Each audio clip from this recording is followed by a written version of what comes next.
دعائیں کثرت سے مانگنا چاہیے اور ہر چیز کے لیے مانگنا چاہیے. معلوم یسأل الحرام، ناجائز اور حرام کی دعا نہ مانگی. دعاؤں میں اپنی عاجزی اور خدا کی قدرت کاملہ اور تامہ کہ میں کچھ بھی نہیں ہوں، خاک اور مٹی ہوں، بے بس اور عاجز ہوں، جو اپنی جان اور سانس کا مالک نہیں ہے، اسے کیا دعویٰ ہے. اور خدا آپ قدرت کاملہ کے مالک و مختار ہے. حدیث شریف میں ہے اللہ تعالیٰ کو یہ نہ کہے کہ تو چاہے تو دے، تو چاہے تو نہ دے. ذالک بأن اللہ لا مکرہ علیہ، اللہ تعالیٰ کے اوپر کوئی ضرور تھوڑی ہے. کہا بس اللہ دے ہی دے، آپ کے پاس کیا کر. کہتے ہیں دعاؤں میں اصرار و الحاح ہونا چاہیے، بار بار بار بار مرتے دم تک دعائیں کرنا چاہیے. وَاعْبُدْ رَبَّكَ حَتَّىٰ يَأْتِيَكَ الْيَقِينُ.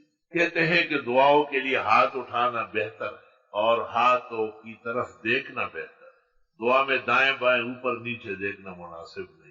حدیث شریف میں ہے فَاسْأَلُوا عَنْ بُطُونِ أَكُفِّكُمْ، ایسی دعا مانگو جیسے تلووں سے مانگ رہے ہو، اور ساری نظر وہی جماؤ. اور فرمایا دعاؤں میں ادھر ادھر دیکھنے والے باز آ جائے ورنہ ان کی آنکھیں نکال دیں. کس قدر ناراضگی آئی تو اس کی دعا کہاں قبول. دعا میں اپنے آپ کو سیٹ رکھنا چاہیے، بالکل بہترین انداز اختیار کیا جائے. کوئی شخص آپ سے بات کر رہا ہے، آپ کسی اور طرف دیکھ رہے ہیں، تو وہ افسوس کرے گا کہ میری بات نہیں سنی جا رہی. سنت طریقہ یہ ہے کہ یا تو اس کو روک لے کہ میں اس وقت نہیں سن سکتا، اور جب آپ نے اجازت دے دی ہے تو اس کی طرف متوجہ ہو جائے. دعائیں چھوٹے بچوں اور معصوم کی زیادہ قبول ہوتی ہے. معصوم ہے نا، معصوم تو ابوبکر صدیق نہیں ہے، حضرت علی نہیں ہے، امام ابو حنیفہ نہیں ہے، شانور شاہ نہیں ہے.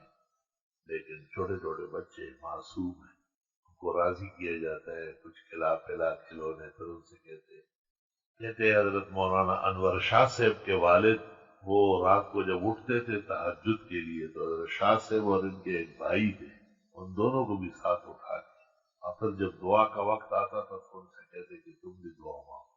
اللہ تعالیٰ نے زمانے کے غوث و قطب بنائے اور علم کے اندر اسانید اور دستاویز بنائے.